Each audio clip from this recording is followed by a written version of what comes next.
Hi everyone, Miss Heidi here. I'm going to be spending a little bit of time with you guys each week talking and teaching you about mindfulness. Now, first I want to define mindfulness for you and talk about how it can be helpful. So right now, everyone from adults to kids are experiencing some kind of increased stress or anxiety, confusion or uncertainty, and mindfulness practice is a way for people to gain control over their thoughts and feelings that may feel like they're sort of running all over the place. So the first thing I want to do is define mindfulness for you, and it's actually super simple.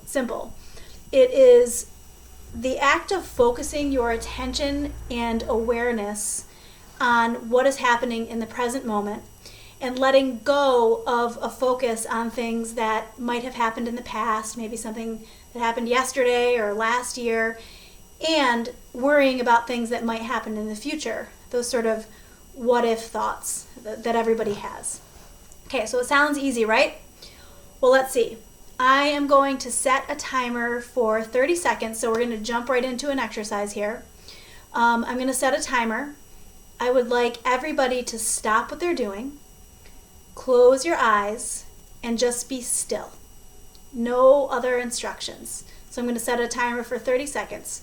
Ready? Go.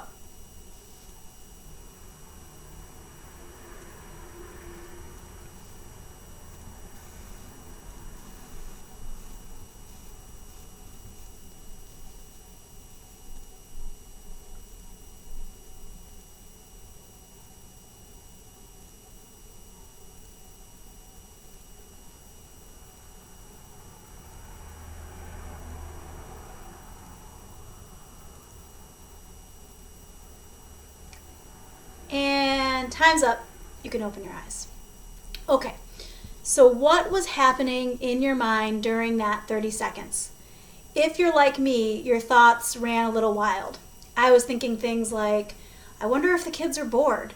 And man, this is the longest 30 seconds of my life. And I was thinking, geez, I hope my daughter doesn't knock on the door. And then I thought, maybe I should go to the store later. And then I thought, maybe I'd be the only one wearing a mask, and would I look silly? Or what if nobody's wearing a mask? What happens then, right? So that's a lot of thoughts to have in 30 seconds. And let's talk about that. One thing that separates humans from the rest of the animal kingdom is our ability to think ahead and plan, and also our ability to remember things that happened in the past. Okay, so imagine this. Let's say that you are on a safari somewhere in Africa and you're visiting a specific spot to observe wildlife 2 days in a row. On the first day, you see a lion. The lion notices you and starts to move toward you. You aren't sure what to do, but you're really scared. Suddenly, the lion starts to run toward you. Instinctively, you turn and run, making it to the truck that you drove there just in time, and you jump inside the truck. Now, how you might be feeling physically, obviously, is pretty scared, right? Like you're sort of breathing quickly, your heart rate is moving fast, all sorts of physiological things have happened in your body to allow you to sort of run away from that lion. Now, you're sitting in this truck thinking about the fact that you have to come back to this spot the very next day. What are you thinking about and how are you feeling? So if you're like me, things that you might be thinking about are reflecting on what just happened and planning for a way to avoid danger in the future, right? So I might be thinking things like, well, maybe tomorrow I'll stay closer to the truck. Or maybe I can bring somebody else that could help me, maybe like a lookout who could warn me warn me that there's danger coming. Or what if I stayed next to a tree and I could climb it if the lion came because I'd be close to it? Or how about this? What if I did the observation from the tree? And then if I did the observation from the tree, there wouldn't be any danger unless lions can climb trees, which actually I'm not sure about.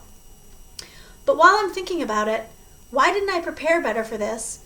And what was I thinking to put myself in danger in the first place? That was ridiculous.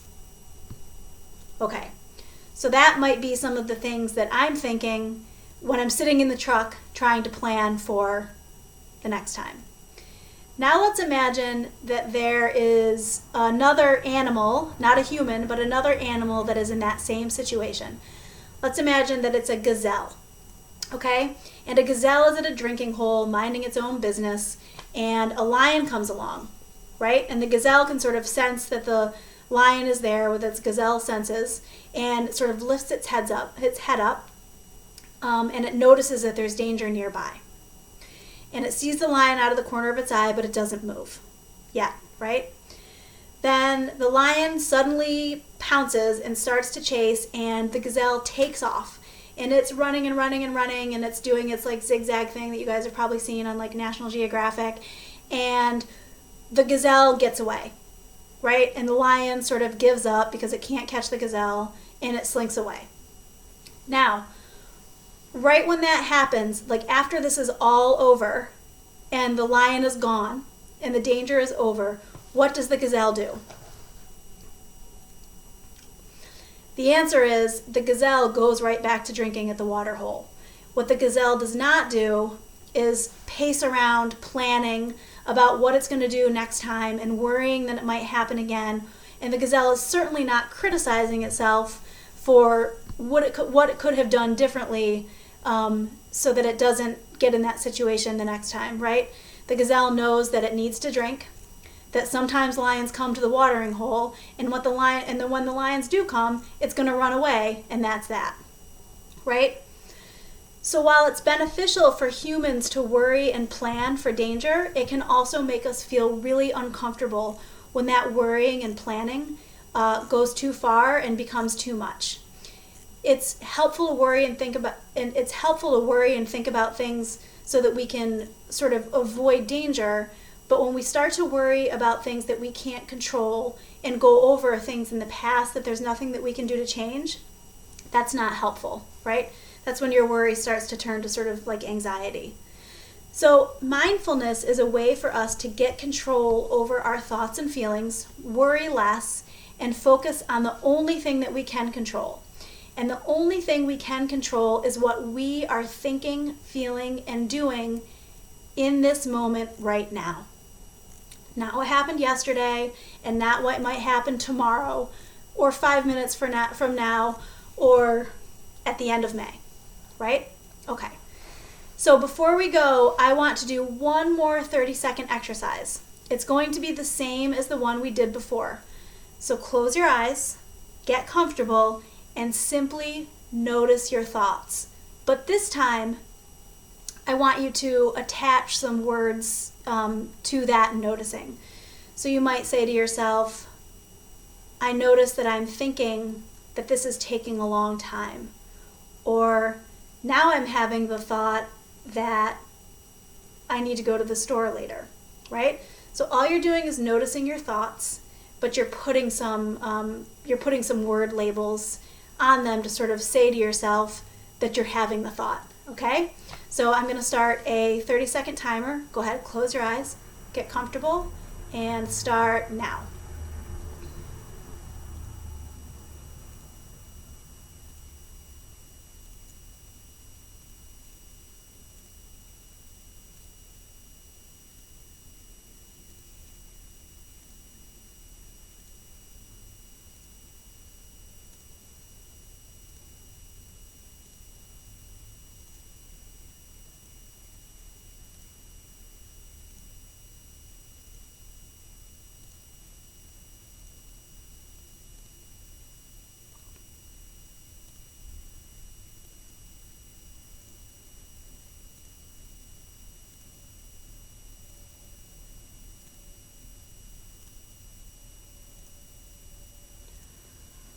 Okay, good. That's 30 seconds. Great. Okay, so guys, that actually is it. That is the lesson for this week. I would recommend that you spend a little time each day sitting still for at least 30 seconds and simply noticing your thoughts. And next week we're going to delve a little bit deeper into this practice. But that's it for now. So thank you very much, and I hope to see you maybe in one of your morning meetings. But other than that, have a great week. Talk to you soon.